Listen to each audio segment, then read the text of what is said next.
Good evening, everyone. Once again, we're here in our second week of classes for the amateur radio tech class. And uh, today we're going to start through questions and answers. This is our introduction to how to pass the test, not just in terms of what the answers are, but as I go through this class, I spend one day going through the book, portions of the book. The next day, the next class session, I go through questions and answers. Because of the fact that the organization of material in Amazon's ebook series isn't necessarily in 100% correlation, I end up double reviewing everything when I do it this way. One time when I explain it in the technical in class, and one time again when I will again go through it entirely for the question and answers study. So with that, we're going to begin. I'm going to share a screen to you, which will be the, okay, this is my Amazon book list, and we are going through the book of the questions and answers. Unfortunately, this is way further ahead than we're going to start.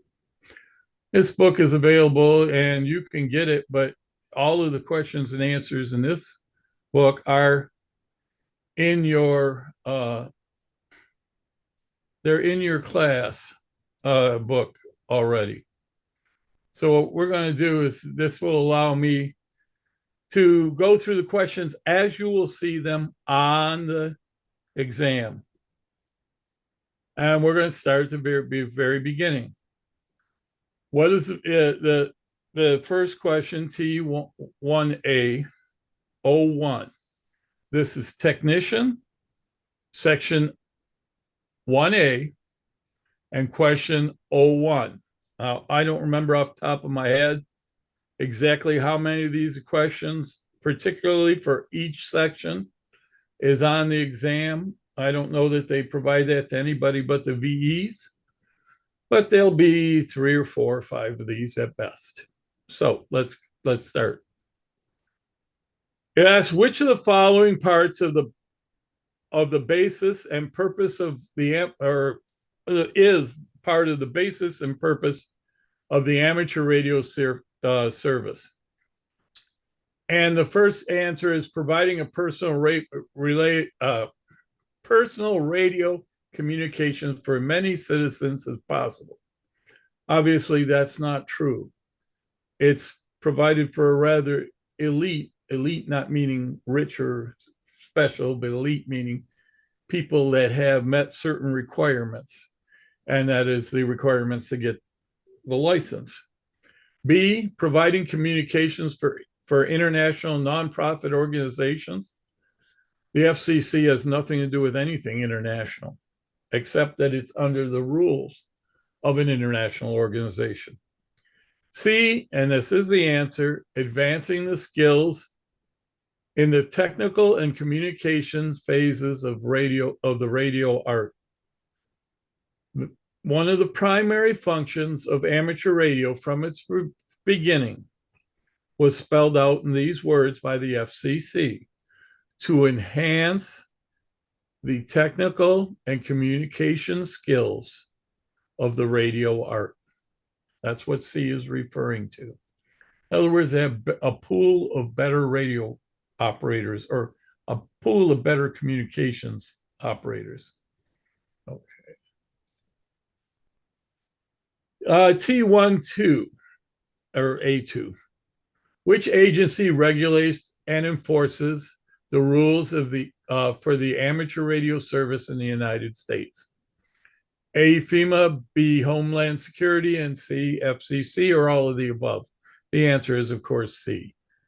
The FCC is the governing body by the U.S. government which regulates ham radio operators in the United States and the U.S. territories, and nowhere else.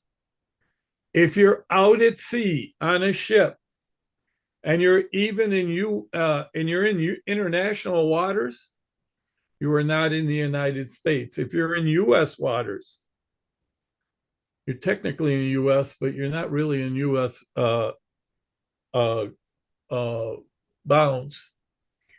And we will cover that in the future.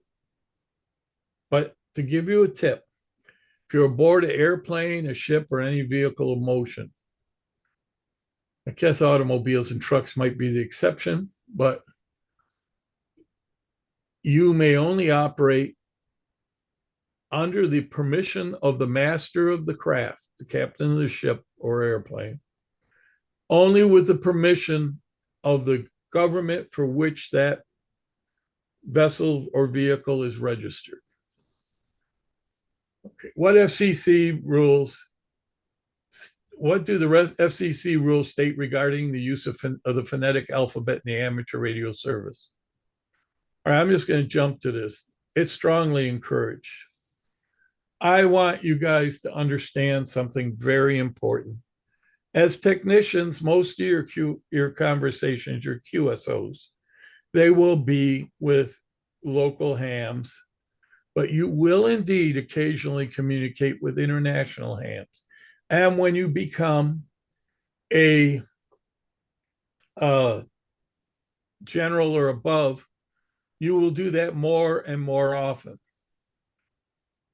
The internationally accepted ITU series of alphabet phonetics, and that's not what I was hoping for. It's established so that all of the words, all the letters, I would have liked to have been able to blow this up, but maybe I can't. Nope, can't. Okay, I'll put together a list of these. Learn them. Why? Because when you're talking to some poor person who, a lot of hams like to be clever. They get a call like CRS, so it'd be like Whiskey 8, and it should be Charlie Romeo Sierra. But the guy wants to be clever, and he'll say, he says, I'm Walter 8, can't remember stuff. Can't say the word on the air. He can, but it's not a good idea. You might get a ticket. I doubt it. Anyway, you got to use a little more profanity than that to get the FCC upset, but technically it's not correct.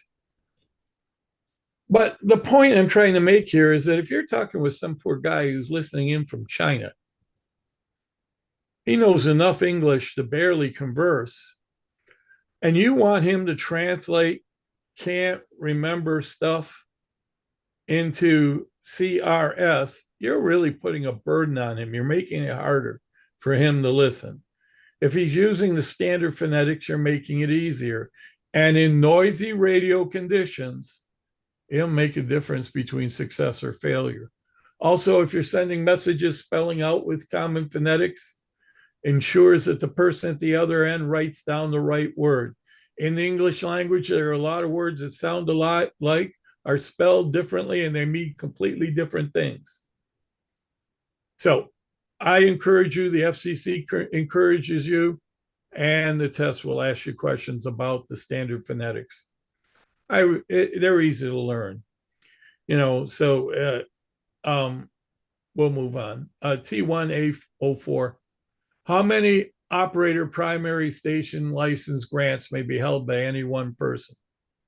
The answer is this: you can only own one station license. As a ham radio operator, you will technically hold two licenses. One is your station license.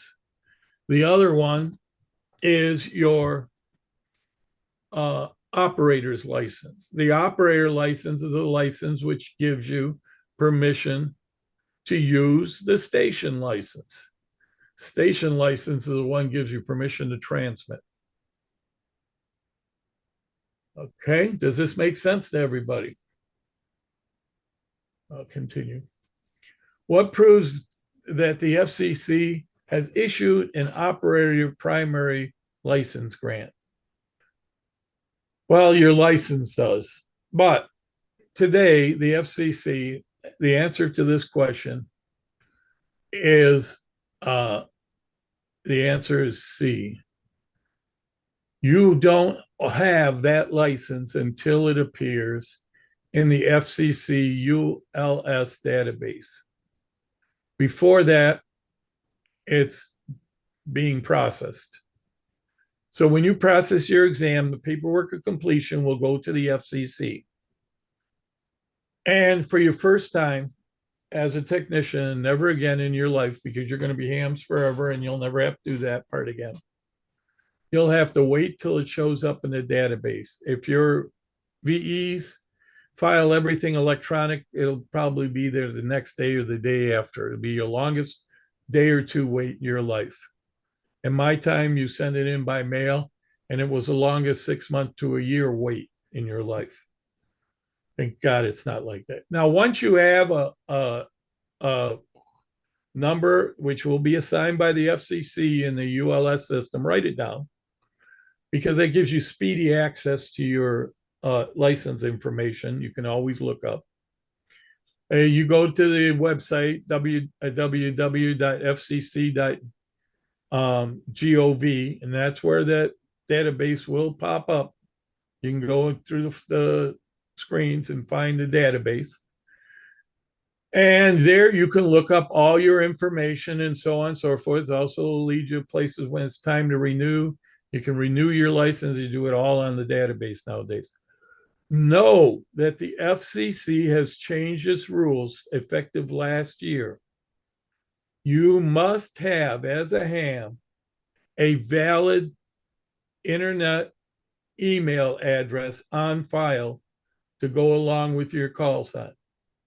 If you change your email and eliminate the old one, you need to submit the change at that ULS database on the FCC website. So remember, that's www.fcc.gov and scroll down to ULS database, and you'll find all the information you could ever want. There's also, you can scroll down to the section that just says renewing amateur licenses. There's sections that just says amateur licenses. You know what? I'm going to take a moment, guys. We're going to stop this share. I'm going to try that. I don't know if this works, but boy, it'd be handy. Let me try. See if I can get it to open. There we go. And I'm going to try sharing for you. We're going to go look at it. I think this is it. Yeah, let's try that. Nope, that's not it, is it? No. Try that again. What is this screen? Okay. Share screen. This is it. All right. So if we were going to the FCC database, we would type in www.fcc. And it'll probably come up org. Maybe it's maybe it's just com. I'm wrong. It's org. There we go. Is that it? No, that's not it. Huh? Yeah, it is. Let's see if that's it. No, somebody's sending me all sorts of strange places. I think it's got gov. Boy, I hate to know I've been sending people the wrong place for years. There we go, Federal Communications of the United States. And you get this cool screen that'll come up eventually. Remember, it's brought to you by the US government.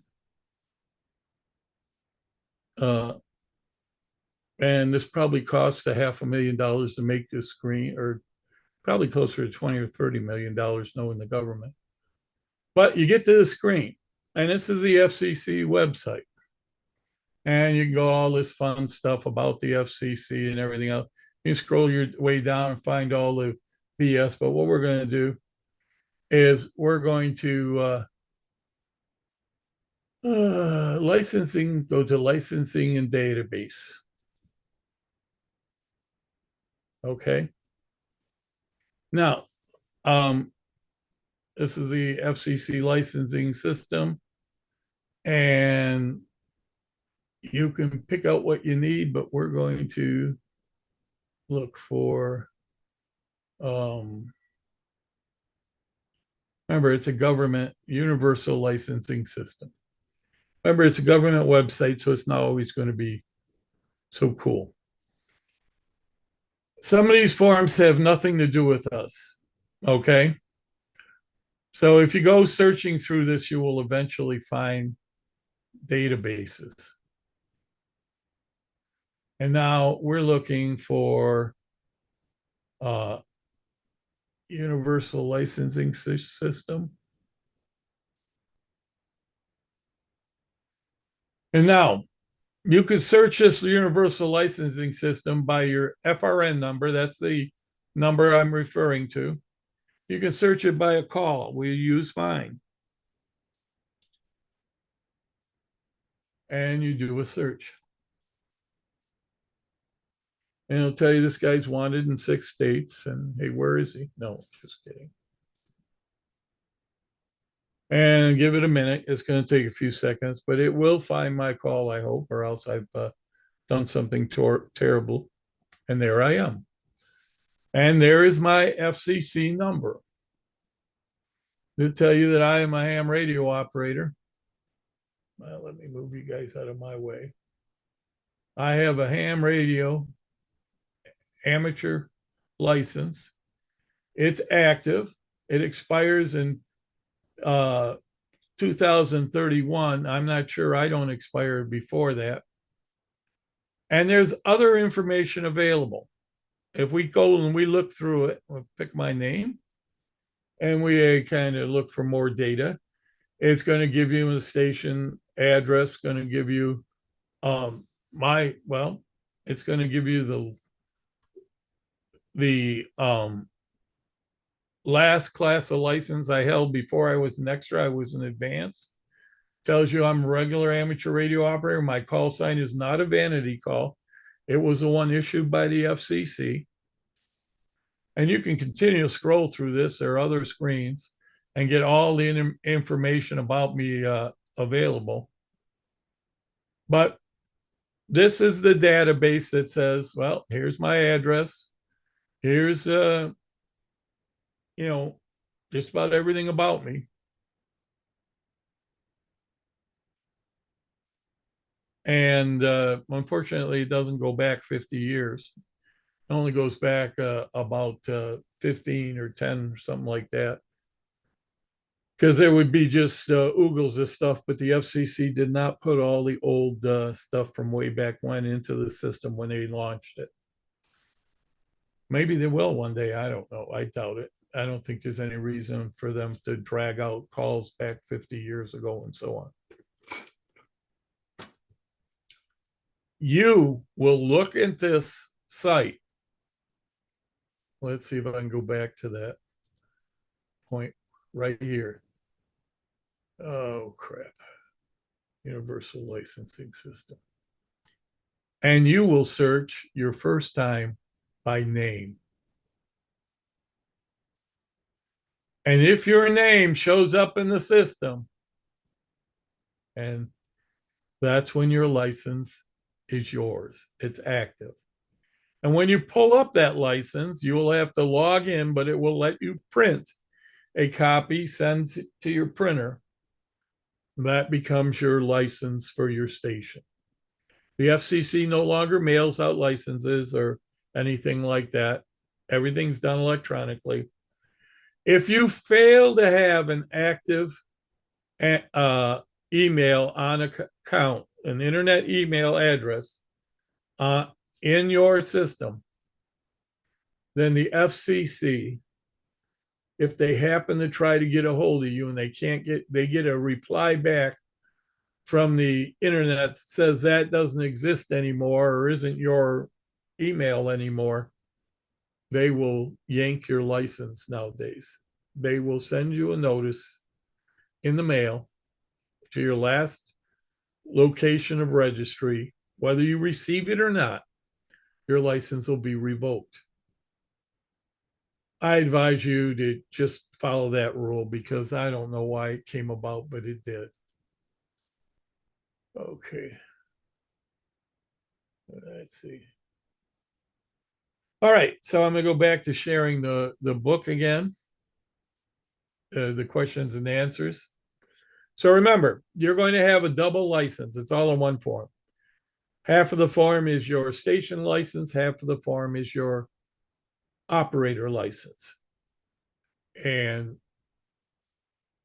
you can only have one. You'll also only have one call sign. There is a way to get multiple call signs, though. Nothing prevents you from going to any country in the world that will give you permission to do so. Not all will. And you can get a license in their country with their call sign. And you do that by passing the test over there. That might be a little tough in China, where you got to take the test in Mandarin. It might be a little tough in Japan to take in Japanese. And I don't know if I do very well on the Russian exam, but I think I could pass it in my family native country of Greece. One of the reasons I wouldn't do that is because it's only good when you're there in that country to use on their property in their nation. Of course, Greek might come in handy because some ships are owned by are of Greek registry, but that's another story. All right. What proves that the FCC has issued an operator / primary license grant? Well, we just covered that. The I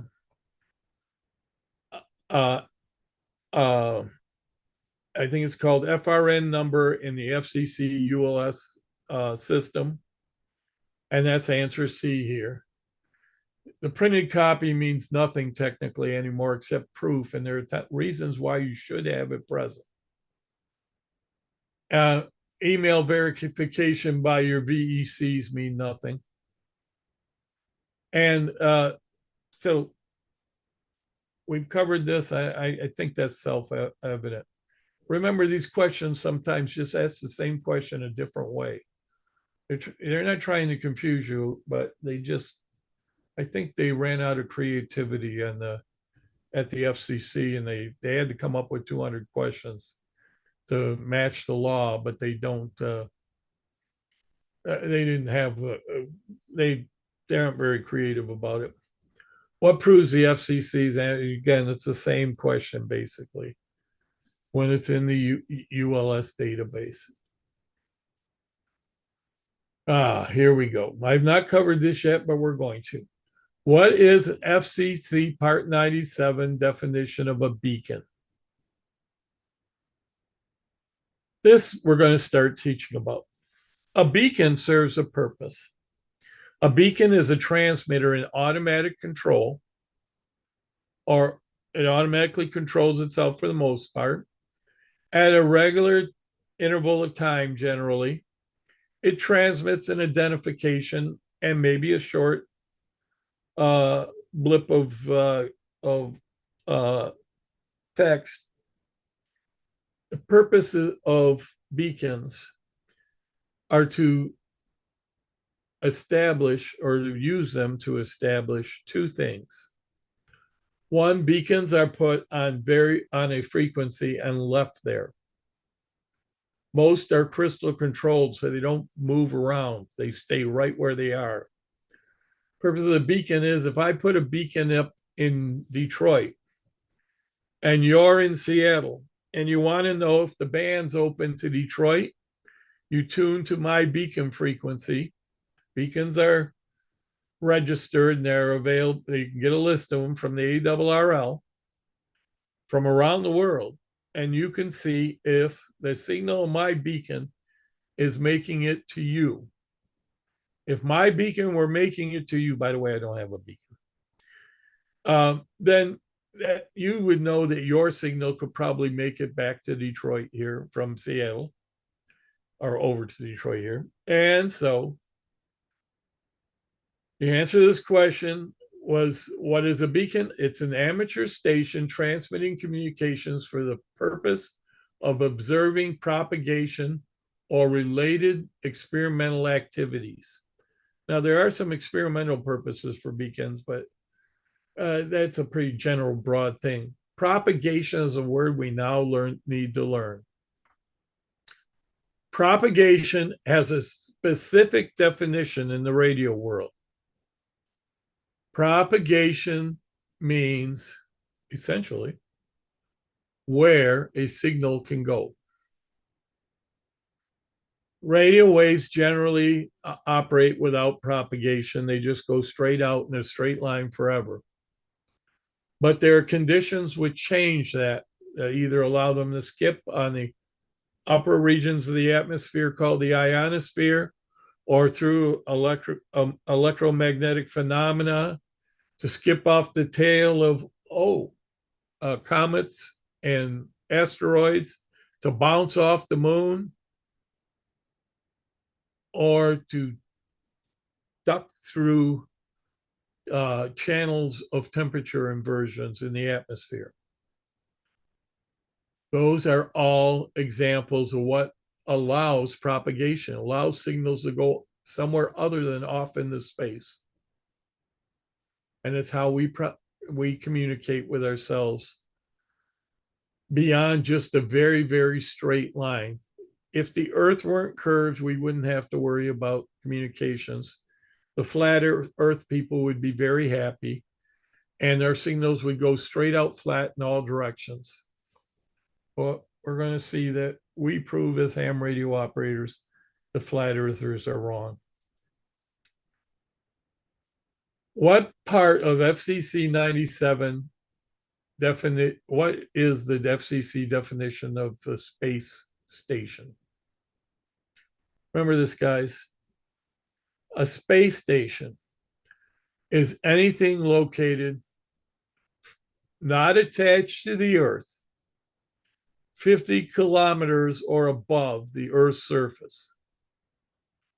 About 27, 28 miles roughly above the Earth.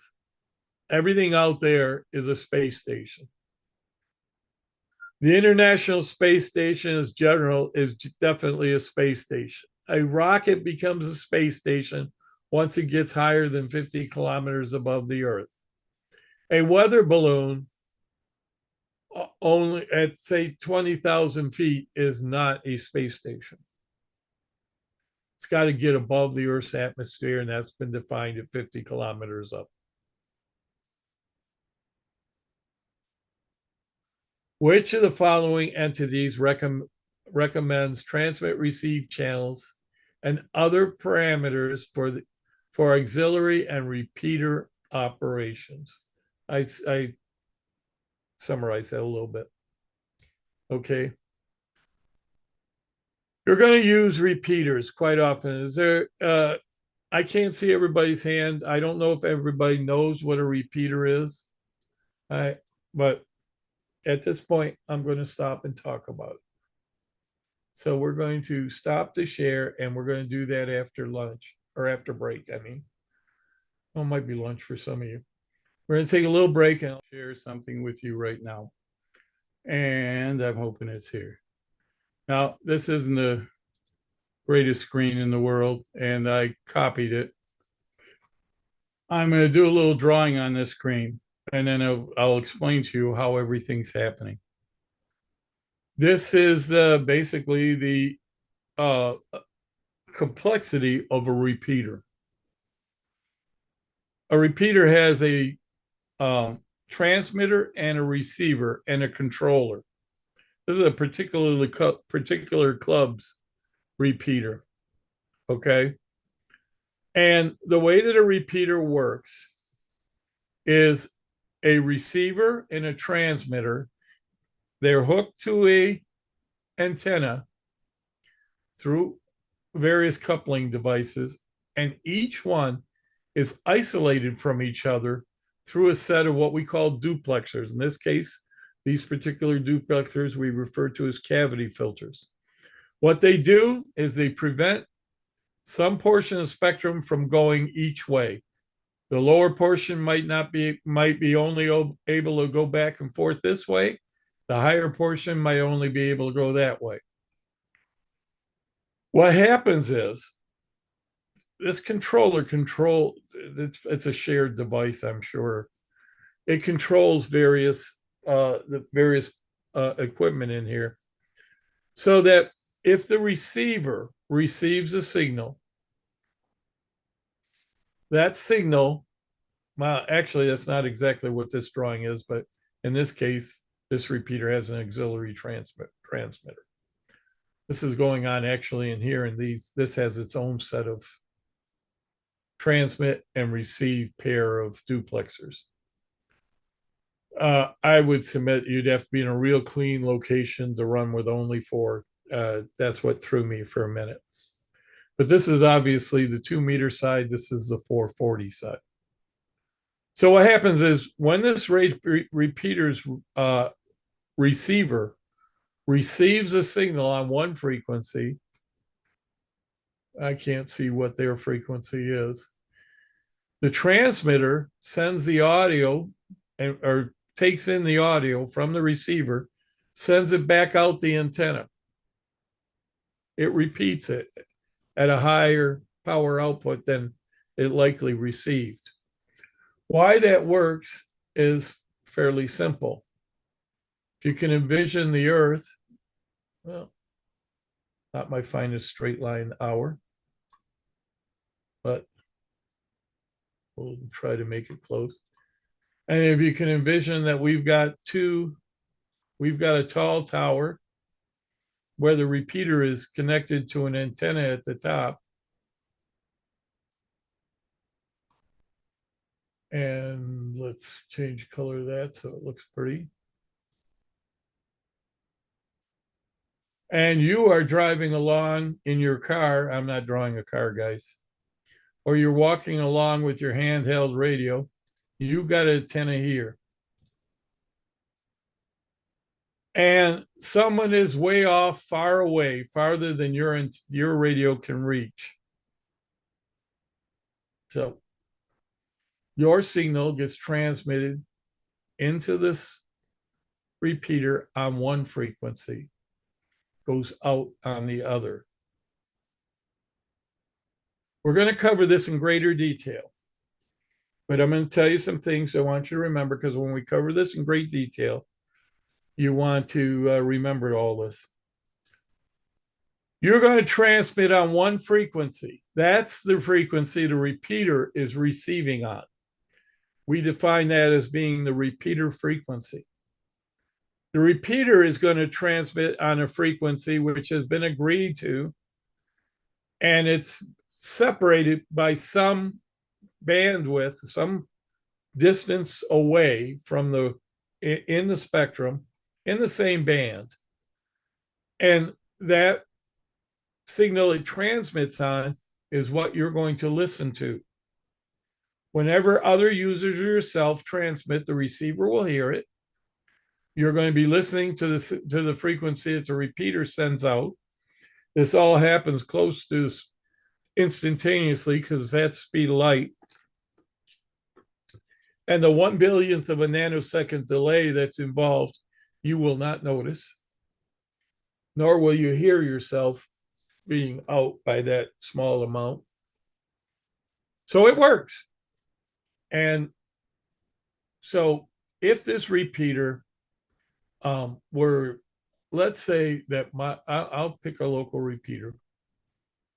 Let's say that my local repeater is going to be located on 145.840. That'd be megahertz.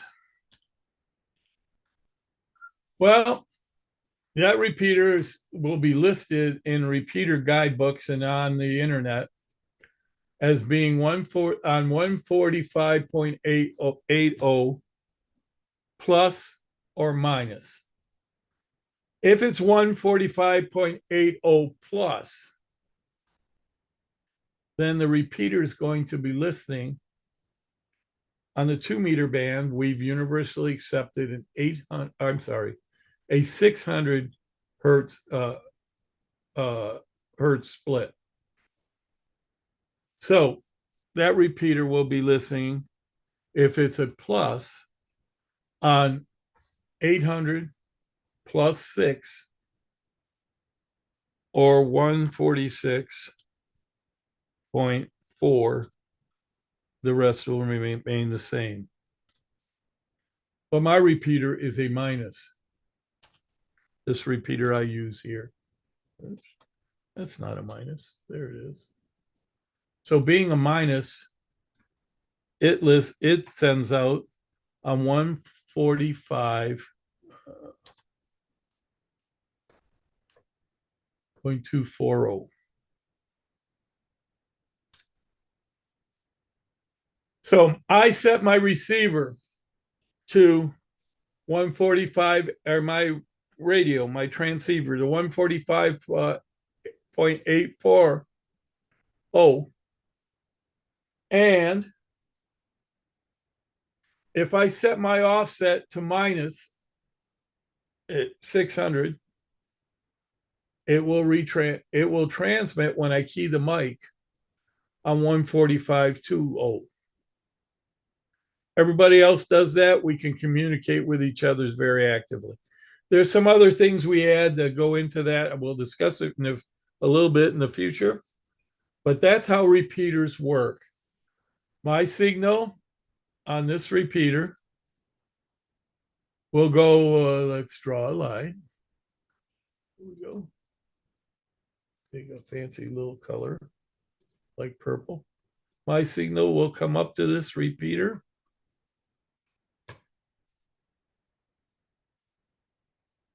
New color. And that repeater on another channel sends it back. But it also sends it places that I might not be able to get to, because we put repeater antennas as high as we can in the air. Some of the repeaters I service and involved with are 1,000 foot on commercial towers, sharing the tower with commercial broadcast services. Some are on top of water towers. It's a neat nosebleed life, believe me. All right, so we'll stop sharing this. We'll go back to the text. So the question in this was, which of the following entities recommends transmit and receive channels and other parameters for auxiliary and repeater stations? In the drawing I showed you, there was a repeater and an auxiliary transmitter to link that repeater to 440 megahertz. The body that controls where our repeaters, what frequencies they're on, that has come to the agreement of how they're going to be standardized, is under the voluntary frequency coordinator system. For every state or area, there is a volunteer frequency coordinator. There's usually a group or council that works with them. There's a committee or works with him. There's or her. There's a committee that reviews and approves. If frequencies are available, they issue them on the basis usually of where they'll serve the community best. Repeater frequencies are a limited commodity. It's not totally limited, but on 2 meters, 220 to some extent, and 440 megahertz, they're quite extensively already distributed. Now, when you start getting higher up, like 900 megahertz and 1.2 gigs and above, they're really not, but hams haven't really gone there in large numbers yet. And quite honestly, repeaters are not used to the full extent that they once were because of cell phones. And we'll cover that when we go back over repeaters. Okay. Who selects a frequency coordinator? Well, there's an interesting question. It's not the FCC. It's not a local chapter of the National Council of Independent Frequency Coordinators. It's the amateur radio operators in your locale or regional area. We get to vote on it. I got a propaganda in the mail today from some guy wanting to run for coordinator in my area wants my vote. And yes, we get, as hams, you're going to get letters and mail. And if you reply and vote on it, great. If you don't complain, because that's how it's done. We decide that is for ourselves. We are a self-managing and self-regulating group. Never forget that. We are expected to self-manage and self-regulate whenever we can. All right. I'm going to take a break because I want to cover this in a lot of detail with you. I think I did a little bit. Maybe I didn't. Maybe it was the other class. But we're going to talk about the difference between races, what races is. Then we're going to talk about the difference of uh, uh, um, ARES. They are both emergency group units of amateur radio. In a moment, I want to talk about amateur radio and emergency services. 2 years ago, the FCC sent a bulletin for all the hams to see. And the FCC spelled this out because there were a lot of hams confused about it. The FCC said the amateur radio service is not an emergency communication service. And we are not. We're a type of, I guess you'd say, hobby and experimental radio service.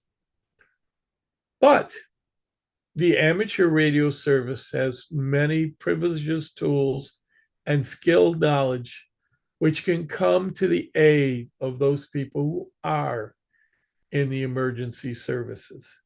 And we can help and support them. And we're encouraged to do so.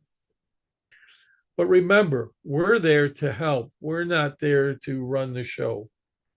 The organizations that do are like Anemoi, and they utilize amateur radio operators. And they also use other radio services and cell phones and whatever other forms of communications they may need or have available. Now, that said, we do have within the amateur ranks two major emergency communications service groups. One is RACES. RACES is formed under the leadership of the United States government for U.S. hams. Remember that. That is, RACES is basically a group that is guided by the civil defense portion of the United States government. Other agencies, it's pronounced RACES by us hams. It's spelled races. RACES, Radio Amateur Communications Emergency Service. Now, there is also an organization, ARES, ARES, Amateur Radio Emergency Service. Is that right? Amateur Radio, yeah, ARES. ARES, as we pronounce it, is an all amateur organization. It tends to be more worldwide. It is not directed or guided by any agency of the U.S. government.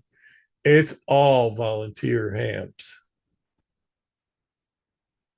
That's the difference. Now, I will go on with the class and we'll go back to the book because we're going to cover things about this. Here we go. 1A10 is what is the radio amateur civilian, I'm sorry, that's RACES, Radio Amateur Civilian Emergency Service. And I have already told you that the answer to this is, well, it's a government guided or government organized service. And the answers provided here are amateur radio or a radio service using amateur frequencies for emergency management or civil defense communications. A radio service using amateur stations for emergency management or civil defense. I think that's the same thing, isn't it? Yeah, they must have replicated. An emergency service using amateur operators certified by a civil defense organization. they're all correct. And that part D's explanation is really good right here.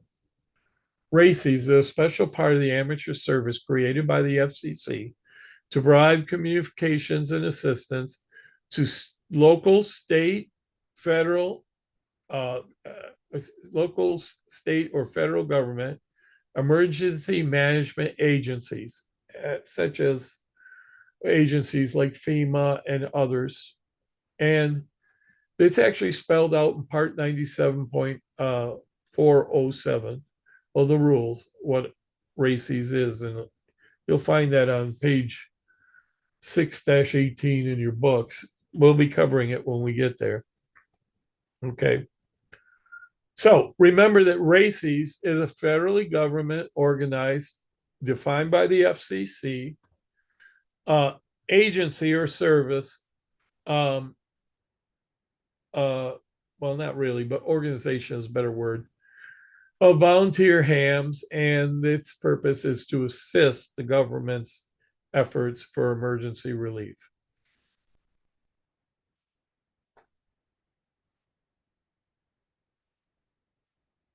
I would have liked to not have this in the next question, but this is where they threw it. When is willful interference to other amateur radio stations permitted? Before I answer this question, I want you to know something. You may never willfully interfere with any station, even an illegal transmitting station on the amateur radio bands. You may never, ever intentionally create interference for any other transmission. So the answer to this question is B, at no time. You know, if a guy gets on there and he's not a local ham, and you can tell because he's using his CB handle, and he's got no call sign, or he's made up a call sign that you can obviously tell is not a U.S. call. No, you cannot interfere. I'm going to give you guys a story to remember about this.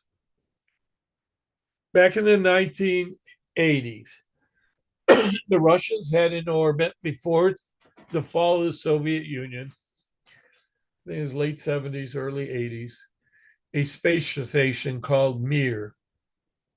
The Mir space station, I don't know Russian enough to know what the Mir letters stand for. And it's not in my lexicon of 7 dirty Russian words. But learned from my Russian American friends when we were growing up, by the way. The Mir space station, like the ISS space station today, like the shuttlecraft during the shuttlecraft program, had an amateur radio station aboard. 2 hams were operating on 2 meters, which is 144 to 148 megahertz down in Georgia. The space station passed overhead, and the Russians were on a break. So they decided to talk to a couple of US hams they heard talking to each other down on the ground below. The 2 hams thought, there's no way somebody with a call like that, which is obviously a Russian call, is not an American call. There's no way somebody in Russia could be operating VHF and make it all the way to America. So they started interfering with and telling off the Russians, hey, you guys, get off our frequency. You're not a ham radio operator, blah, blah, blah. They not only got a reprimand from the FCC, they're still today viewed as 2 of the biggest idiots in all of amateur radio. They had a chance to be the first stop to talk to orbiting Russian cosmonauts in space, and they blew it. What's worse is they should have known that what they did put their license in jeopardy. Neither of them were fined for it, but they was enough of embarrassment to last their lifetimes. All right, this is going to start talking about frequency allocation. Last time and the time before, I know I told you guys about um, the allocation chart, the frequency allocation chart by the ARRL. I'm going to stop the share for a minute. I want to remind you by showing it to you. I'm going to ask, have any of you downloaded and printed the ARRL? Have any of you downloaded and printed? I'll show it to you right now. This ARRL chart. I have a digital copy, but I have not printed it. Okay, cool. Well, you can find this online, the ARRL website. You can find it at a dozen other websites online. I don't know which one I grabbed this one from. Obviously, I grabbed it from somewhere because I think I got in this particular image a bunch of other stuff in it. I'm not sure. But it's asking about this band right here, the 10-meter band, the question I'm going to go back to in just a second. Okay, I want you to know something. In the 10-meter band, as technicians, there's this little yellow wedge here. By the way, it's a pretty good chunk of, as a whole. It's a nice little piece of property, real estate. And it has SSB phone only privileges there. And this little portion right here is Morse code, CW. Technicians are allowed to transmit and receive this through this entirely. From 2800 to 28.3, you can transmit and receive in Morse code and teletype and some other data modes. From 28.3 to 28.5, you can transmit in single sideband. Technicians do not, though, have FM privileges in the 10-meter band. That falls up in here. And you may only operate up to 200 watts. That's what this chart says.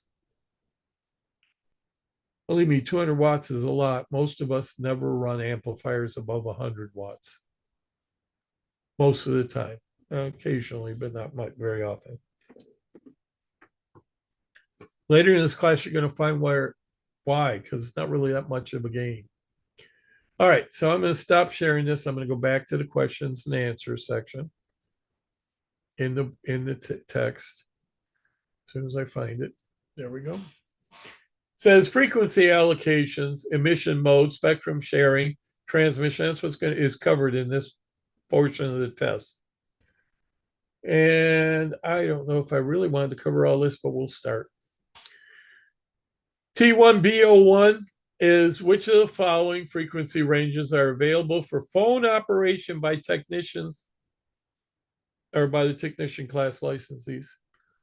And its answers are 2850 to 28050 to 28150, 281 to 283, so on and so forth. But you notice it says 28.3 to 28.5.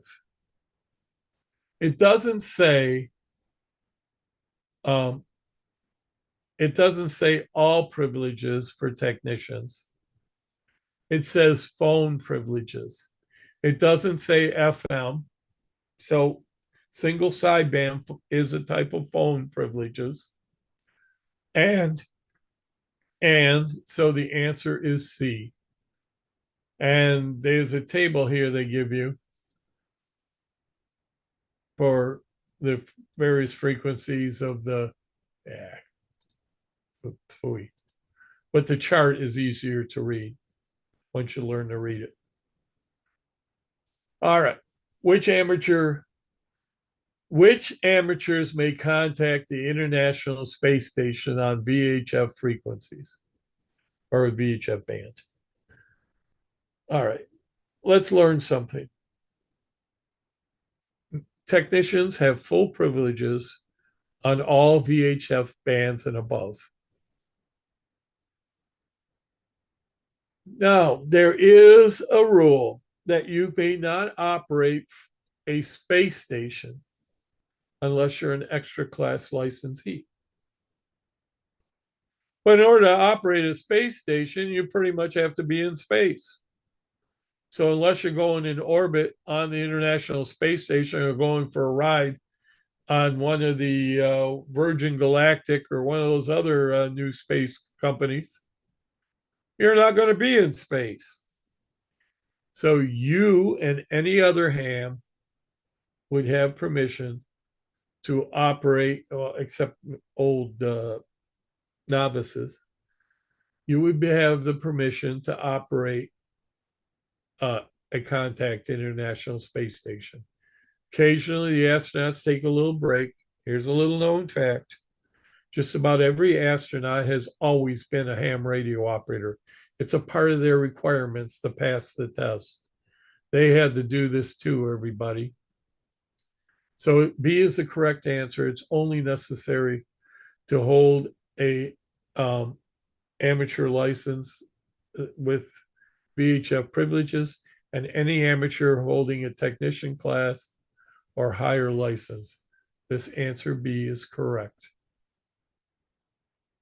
So my encouragement is you can go online, download a program to your phone, and let it notify you whenever the International Space Station is overhead. And after you become a licensed technician, grab your handheld radio whenever it's going over and walk outside and see if you can hear them. If you can hear them, try to talk to them. You'd be amazed. You might get lucky. Would you be able to post a link to that application? I will have to dig it up. I'll have it for you for next week. How's that? Sounds good. Thank you, sir. Kind of cool to know, isn't it? Now, another bit to go with that. Aboard the International Space Station is a repeater. There's only about a 20-minute window at maximum when it's passing by overhead. But during that 20 minutes, you can operate through that repeater. Its uplink frequency, I think, is on 220 or 140. I'll have to look it up. But it uses a pair. It uses a 144 megahertz frequency up and I think a 40 megahertz frequency down. I don't remember exactly the one. I'll have all that information for you for next week. And you can actually talk to other hams through the orbiting space station as a repeater. Believe me, that's got one world of a range of coverage. Pretty much through that repeater, you can operate half the world. Again, it's only about a 20-minute window each day. But if you're lucky enough to do it, it's a lot of fun. And you'll have a lot of competition trying at the time. Which frequency in the 6-meter amateur band is in the 6-meter amateur band? Well, the 6-meter amateur band covers from 50 megahertz to 54 megahertz. You have full privileges to use every bit of that spectrum. So the answer is B. 52 megahertz is in between 50 megahertz, 52.2525 is in between 50 megahertz and 54 megahertz. Right here. Okay? Trying to get you guys to get a feel for things you can do, which are amazing. By the way, 50 megahertz, we call the magic band. It's supposed to, and was always supposed to, never skip. And it was supposed to be a band that you could, a 6-meter band, that you could only use VHF locally. Then they found out, boy, it travels a long way. And sometimes it skips worldwide. Sometimes it multi-hop skips. So it's not unusual to have a conversation with somebody in Hong Kong on 6 meters. Unfortunately, it's oftentimes short-lived, but it's fun when it happens. short-lived, I mean, maybe an hour or two. For most of us, it's a lot of fun. And so we always call it the magic band. We never know what magic trick it's going to pull out of its hat on us. Sometimes it makes no rhyme or reason. Which amateur band includes 146.52? Did I cover for you guys? I know I did. How to come up with a band from the frequency? And we talk about dividing 300 by uh, the frequency. So if you divide 300 by 146, it'll go in there roughly 2 times. 300 is the speed of light, and that's in the 2-meter band. I covered this last week. Everybody remember? Okay. See how it gets easier? It's pretty easy to know now. You don't have to remember things. I just told you. So guess what?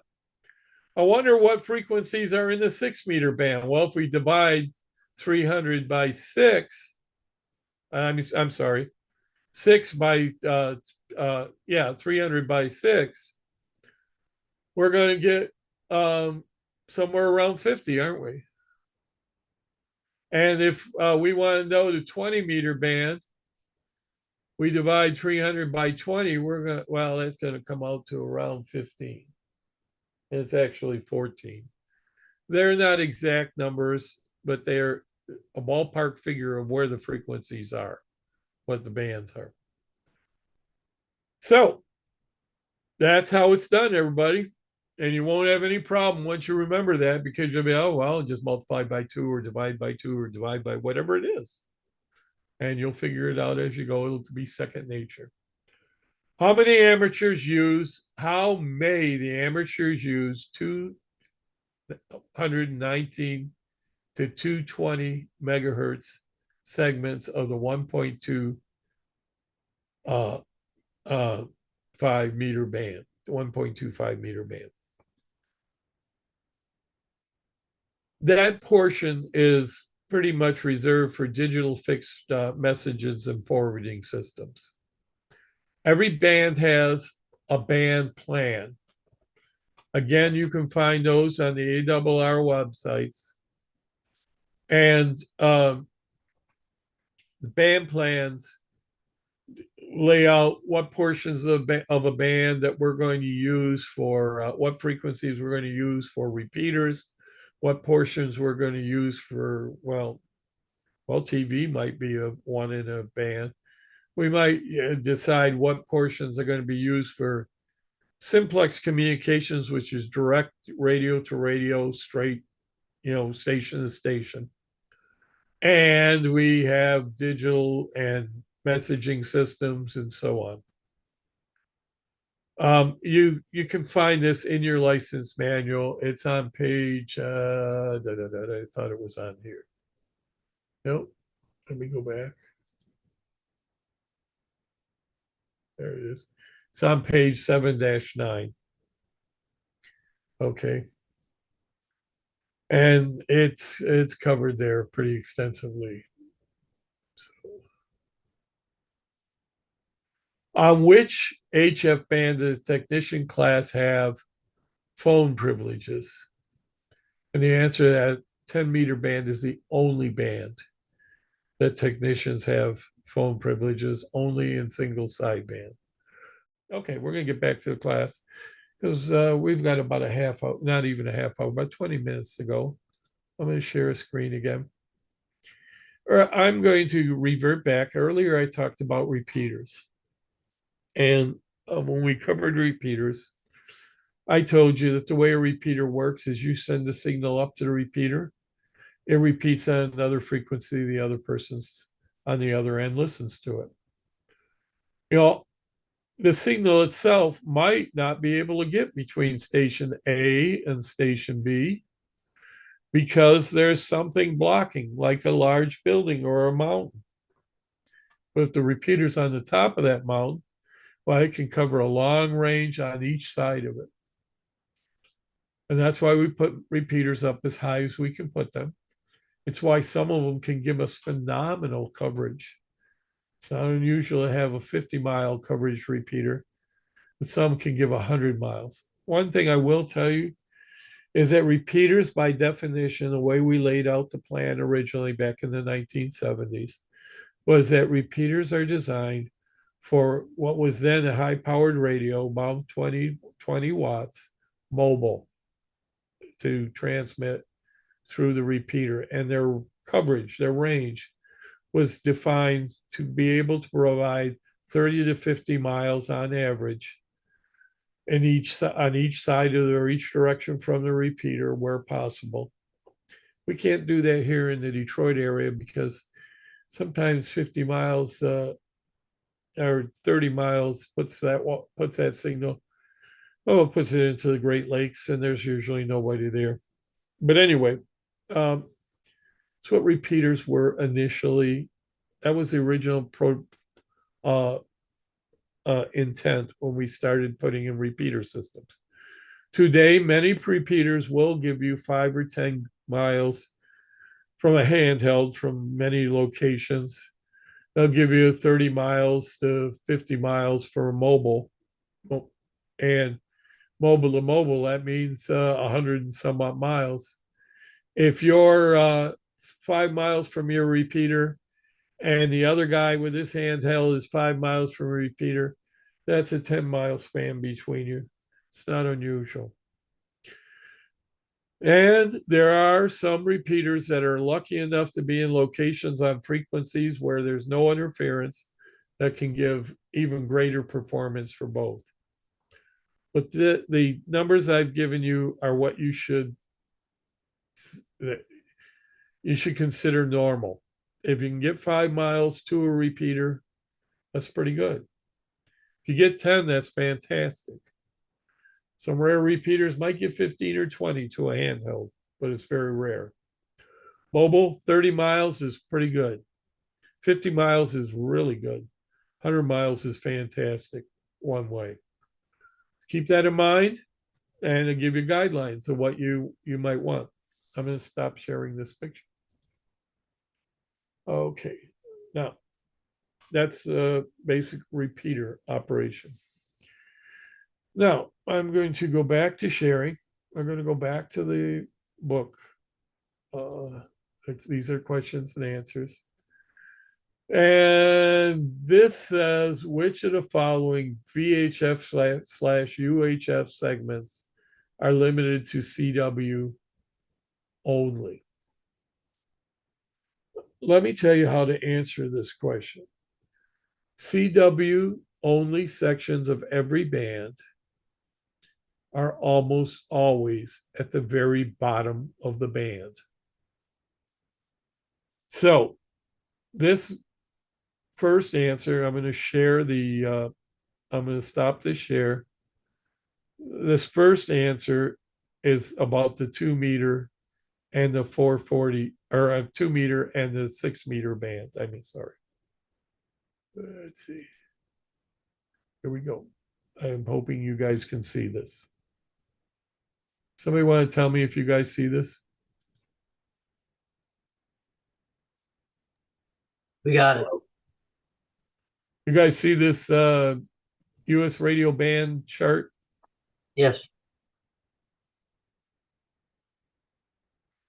Okay. Can you see it? Somebody? Am I Yes, we see it. communicating? Okay, cool. Okay. On the bands that restrict where you can operate CW, they're at the very bottom of the band. But I want you to see something about 6 meters and above. 6 meters and above, the whole band allows the use of CW, and the whole band allows the use of phone. We don't always operate phone, but there's a little chunk right down here, though, that only allows CW. That's a little chunk they're talking about. And it's 50 to 51. and 44 to 44.1 of the 6 meter and 2 meter band. Again, remember 300 divided by the frequency, and that's how we hit the roughly what band it is. So going back to our question, which I really like, because it's one they want you to get fooled on, I think. But you'll never get fooled on this question. It says, which of the following band segments are limited CW? 50 to 50.1, 144 to 144.1. Gee, that's exactly what we just looked at. The other bands in here that it talks about, the other spectrum is in the roughly 220 megahertz range and the 420 megahertz range, the 900 megahertz range. Let's go back and look at this because I want you to realize how to use the chart. So we'll stop sharing this. We'll go back to the chart. Let's look at them. There's the 220 megahertz band. We don't have any of this area. I don't know why they put this on the chart. I think the reason they do is because at one time this used to be ham radio frequencies that were taken away. Okay. And that little gap in here and this little area that's left down here, we can use for fixed digital messages only. This part of the way got taken away about 1986 or 7 when UPS bought off the officials in the FCC, although they'll deny that, and wanted exclusive frequencies they no longer use today. And we've been fighting ever since to try to get them back. But you notice there's no little sections here in any of these frequencies, except for on 2 meters and 6 meters that have that CW only portion. Keep that in mind. They'll ask you a question. I'm going to tell you a little more. One of the reasons this exists is because this was used for a lot of experiments that opened up where other bands, how we're opened up the technology to use higher frequency bands. It also opened up propagation technology. Since it was CW only, experiments like bouncing signals off the moon, they get really distorted. So CW works better than phone does. Bouncing signals off a meteor trail, same sort of thing. And so these two segments remain for that type of experimentation. And it's in the question. So I'll go back to sharing the book. All right, we're back to the book.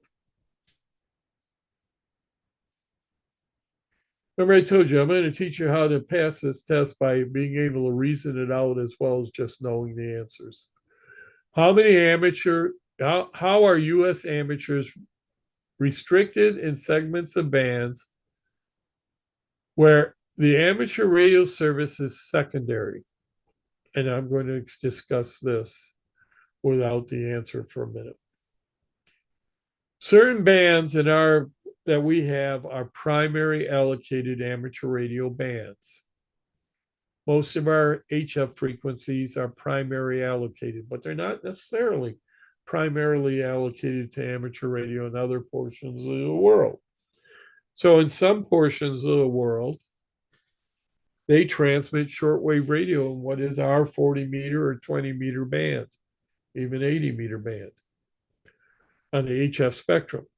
Now, they are perfectly legit to do so because of their country's rules and the rules of the ITU, the International Telecommunications Union. We're going to cover that in more detail too in the future. That's why you can't interfere with stations that you can never interfere with stations, because you really can't know whether under their rules they're legal or not. It's not for us to make that call. It is for us to make the call whether we can talk to them or not, unless we have reason to believe that they actually are licensed hams which means they have a legitimate call sign from wherever they're at. Then we can't speak to them either at all, period. Not legally. Okay. But this question has to do with secondary services. In some of our bands, we share with other services. One of those is a 60-meter band where we only have 6 channels to operate on. And we were given those basically as an experimental band for us to play with. But right nearby are other services, and we cannot interfere with them at all. What's more, if we are a primary user in a band and there are secondary users on the band, why then they may not interfere with us. And if we're using the frequency, they must get out of the way. But if we're secondary users on the band, and again, that's covered more in the book, and we'll go through it more, why then we may not interfere with them. So they are primary. In that case, we've got to stay out of their way. We can use the frequencies when it's not in use by primary users, but we must step out of the way for secondary users. There's an exception that breaks the rule to all this. During time of war, the United States government has the permission, or retains the permission, to cancel all our license privileges and make all the amateur radio frequencies into military primary use bands. Then we can't even key the microphone. It happened during World War I and World War II and no other time since. I imagine World War III might be an opportunity for it, but I don't see pretty things happening if we ever have a World War III. So keep that in mind. We have primary bands that have been allocated for us to use as primary users. We have secondary bands where we are secondary users and the primary users take preference over us. And remember that we may never interfere intentionally with anyone else. So just because a secondary user is on frequency does not mean we can intentionally interfere with them. We can't even ask them to move. They're wrong if we're there and they come on and interfere with us.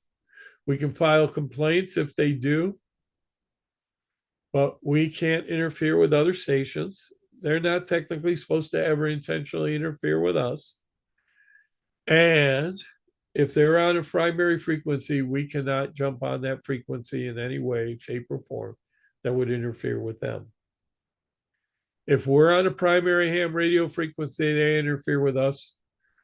We can't say anything to them or do anything about it. Some hams will try to. We can file complaints if we like, but we can just continue operating because they don't have a privilege. They don't have primary privilege in that case. This asks about primary privilege. So the answer is A. U.S. amateurs may find non-amateur stations in those segments and must avoid interfering with them. So why should you not set your transmit frequency absolutely on the end of your band or subband? And I'm going to cover this in detail in the future. But ham radio frequencies carry information. The information is it's not just located on the frequency, but some portion of the band on each side of the dead center of the frequency. If you operated dead center on the edge of a band, part of your signal would be into the next band or another service's frequencies. And that would be a violation. We'll discuss that in the future. Where may single sideband phone be used in the amateur bands above 50 megahertz? Well, on 50 megahertz and above, you pretty much, there's some segments of all bands you can operate single sideband. There is something called band plans, and that's a decided agreement between amateurs in local areas as where we will put certain things. And we discussed a part of that earlier. I discussed with you band coordination. That is agreed upon by amateurs. It's not just a gentleman's agreement. It is a standard once established that we must adhere to. You can look up online the ARRL band plans for every band. I'll go through that when we get more to that part in the book. So the answer to this question is C. On any band, if the power is limited to 25 watts, is because that's not the answer. I'm sorry. At least some segment of the band of all these bands. 25 watts thing means nothing. I was reading the wrong thing. But there's a table here, B16. I'm not sure if I can get to it. See if we can go to it. There it is. Here's the table. Still won't let me show you that. I'll get you. We'll go back. I'll take a real quick second because I want to wrap this up. I'm going to stop this. And we're going to talk about phone privileges above 50 megahertz real quick. So I'm going to stop the share. There we go. Share again. We're going to look back at this master wonderful chart that I like to show you. Above 50 megahertz, here, here, here, here, here. The green line, which covers extras, advanced, generals, and technicians. The green line is phone and images. Images, in this case, for the most part, meaning facsimile, but it could be TV. You see that they are entirely on every one of the bands. So you pretty much can operate phone on any of them, but there is a band plan. We're going to cover that in the future, where you have to abide by those rules. So technically, you can operate on any of them, but you must follow the band plan. And they're easy enough to follow. Band plans are not that complex. All right, I'm going to stop this share. I'm going to see if you guys have any questions so far.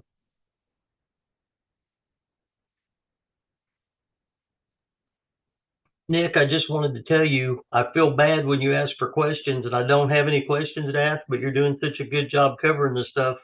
I don't need to ask anything. So I The reason I appreciate it. keep asking you guys for questions is because I don't want to have said something you don't understand. Yeah. And Could you yeah, go over question 9 again? question 9. Let's go back to it. We'll share screen. Tango 1 Bravo 09. 1 Bravo, is that A09? Tango 1 Bravo 09. Oh, did I go over 1 Bravo 09? You did. I missed it. Oh, well, about the amateur radio frequency being on the edge of the band. Okay. Tell you Yeah. what, I'm going to do it like real simple for you. Okay. In your book, there's a chart. We have to go to the book for it. I will be doing that next week on Monday. We'll go through this. But I'm going to draw a little drawing. Okay. I don't think I have it already drawn. No, I don't. So I'll do new real quick. Save.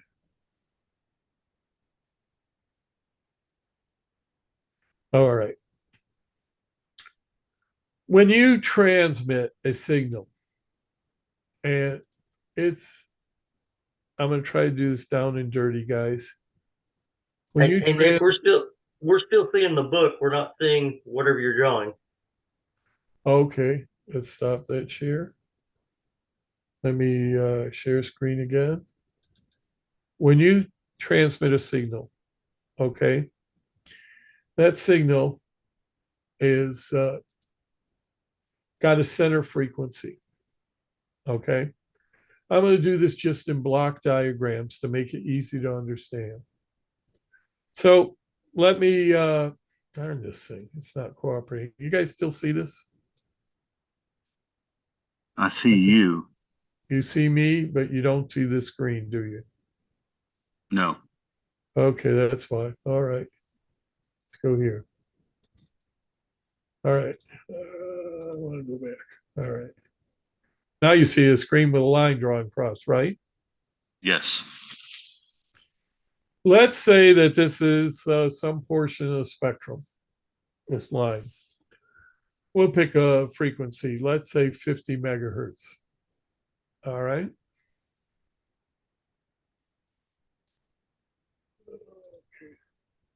So I'm going to pick a point, 50 megahertz right here. There's a tuning dial, everybody. We're tuned along. And right here, right at this spot, it's well, why aren't you going for me here? We'll try this. There we go. That tuning spot is 50 point, let's call it 100 megahertz. Depending on the mode of frequency or mode of transmission you're operating on. An AM signal, an AM transmission will occupy 600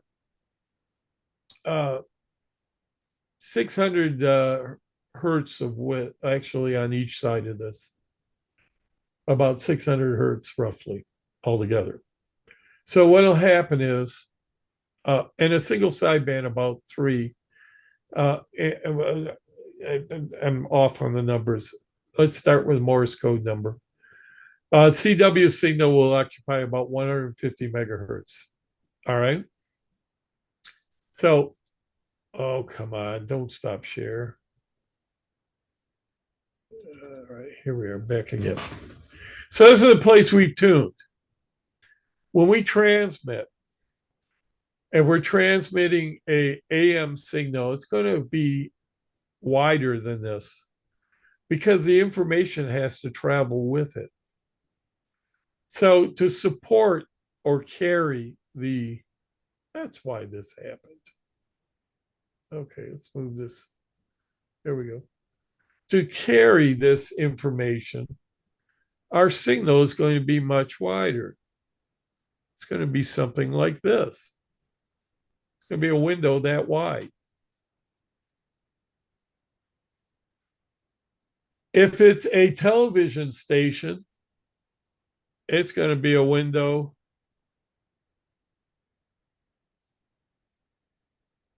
about that wide. If it's a Morse code station, it's going to be a very, very narrow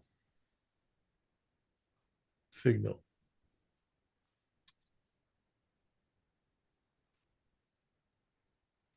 So they're wider depending on the mode of operation we're operating at. Morse code that goes faster is wider than Morse code that goes slower.